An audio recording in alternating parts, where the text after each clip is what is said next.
حنین کی جنگ میں فتح ہو چکی، مال غنیمت کٹھا، پوری وادی بھری ہوئی تھی اونٹوں سے، 100 اونٹ وادی میں کھڑے تھے۔ صفان بن امیہ اوپر سے کلمہ پڑھ چکے ہیں، اندر سے منافق ہیں، وہ اونٹوں کو نا یوں یوں دیکھ رہے، مجھے دیکھو ایسے ایسے دیکھ رہے۔ اللہ کے نبی قریب کھڑے تھے، ہاں تھوڑے دیر بعد وہ یوں دیکھتے یوں دیکھتے۔ اونٹ تو عرب کی پسندیدہ شے، تو میرے نبی کی نظر پڑ گئی کہ صفان یوں دیکھ رہا ہے، یوں دیکھ۔ آپ نے کہا صفان یہ اونٹوں کی وادی بھری ہوئی تینوں چنگی لگ دی بھائی؟ کہاں جی بڑی چنگی لگ رہی۔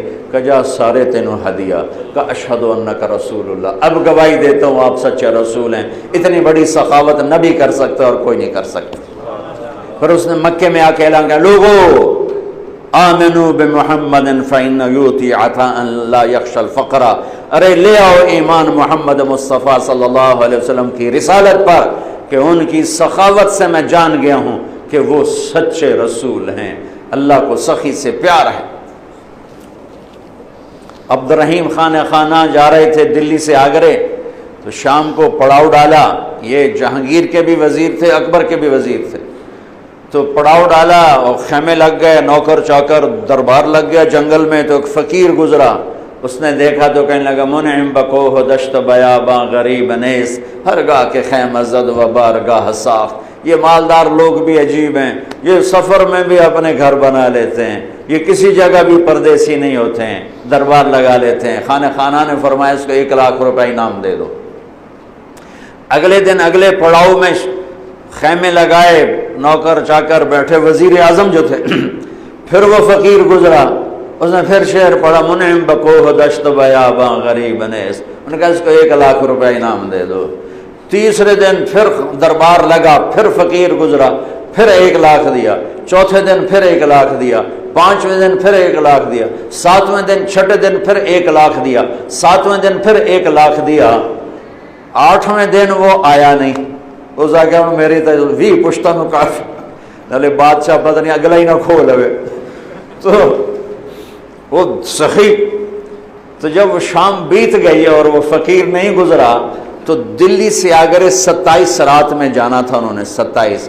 تو شام کو فرمانے لگے، بھائی بڑا ہی بخیل نکلا، ہم نے تو 27 لاکھ اس کے لیے الگ کر دیے تھے، 27 جگہ پڑاؤ تھا، کہ ہم نے تو 27 لاکھ اس کے لیے الگ کر دیے تھے، وہی بڑا بخیل نکلا۔ اللہ کو ایسے لوگ پسند، سخی پسند ہے چاہے کافر ہی کیوں نہ ہو۔ کسرا نوشیروان کا پوتا خسرو پرویز، اس کے دربار میں ایک مچھیرا مچھلی لایا، اس کو بڑی پسند ہے، انہوں نے کہا اس کو 4000 دینار دے دیا۔ 4000 دینار تو کئی کروڑ روپیہ بنتا ہے۔ تو اس کی بیوی شیری نے اس کے کان میں کہا، یہ کیا کیا ہے، صرف مچھلی پر اتنے پیسے دے دیے، یہ تو خزانے پر بوجھ ہے، واپس لو۔ کہا میں بادشاہ کیسے واپس لوں؟ وہ کہنے لگے اس کو بلاؤ، اس سے پوچھو یہ مچھلی نر ہے یا مادہ؟ اگر وہ کہا یہ نر ہے تو ہم کہنا ہمیں مادہ چاہیے تھی، مچھلی واپس لو، پیسے دو۔ اگر کہ یہ مادہ ہے تو تم کہنا ہمیں نر چاہیے تھا، مچھلی واپس لو، ہمارے پیسے دو۔ انہوں نے کہا ہاں یہ میں کر سکتا ہوں۔ انہوں کو بلایا، انہوں نے کہا ہاں بھائی یہ مچھلی نر ہے یا مادہ؟ وہ بھی کوئی بڑا سیاںا ہے، اسے کہا حضور یہ ہیجڑا ہے۔ اسے کہا 4000 اور دے دو، 4000 اور دے دو۔ 8000 دینار دا 3 پشتاں دی رقم آئی۔ اس شیریں کو بڑا غصہ چڑھا کہ تو اگلے نال بھی کم خراب ہو گیا۔ وہ 8000 لے کے جا رہا تھا تو 1 دینار گر گیا، تو اس نے وہ اٹھا لیا۔ تو شیریں نے کہا دیکھا کتنا بے غیرت کنجوس ہے کہ 8000 دینار لے کے جا رہا ہے، 1 گر گیا ہے وہ بھی نہیں چھوڑا۔ ایسے بخیل کی کبھی قدر نہیں کرنی چاہیے، سارے پیسے واپس لے لو۔ اور وہ اپنی شیریں سے بڑا دبتا تھا، انہوں نے کہا پھر بولا آیا بھائی، ارے تجھے اتنی دولت دے دی، 1 دینار گر گیا تھا کیوں اٹھایا؟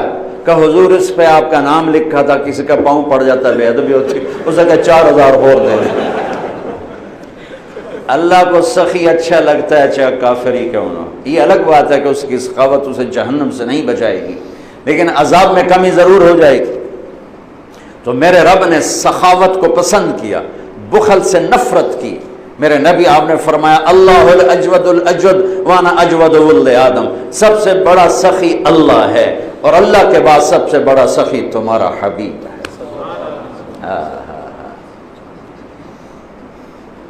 آپ کرتا پہن کے باہر نکلے، ایک صحابی نے کہا یا رسول اللہ یہ کرتا مجھے دے دیں، مجھے بڑا اچھا لگ رہا ہے۔ آپ نے کرتا اتار کے دے دیا اور خود کرتے کے بغیر تھے، چادر باندھی ہوئی کرتے کے بغیر، نماز کا وقت آ گیا اور نماز لیٹ ہو رہی ہے۔ بلال یا رسول اللہ نماز کا، میرے پاس تو کرتا کوئی نہیں۔ اللہ اکبر۔ تو صحابہ نے اس کو ڈانٹا، تجھے شرم نہیں آئی؟ اللہ کے نبی کے پاس ایک ہی کرتا تھا اور تو نے وہ بھی لے لیا۔ کہ اللہ کی قسم میں نے کسی لالچ کی وجہ سے نہیں مانگا، میں نے اس لیے مانگا کہ میرے نبی کے بدن پہ لگا ہے، میں جب مروں گا اسے اپنا کفن بناؤں، اس لیے مانگا۔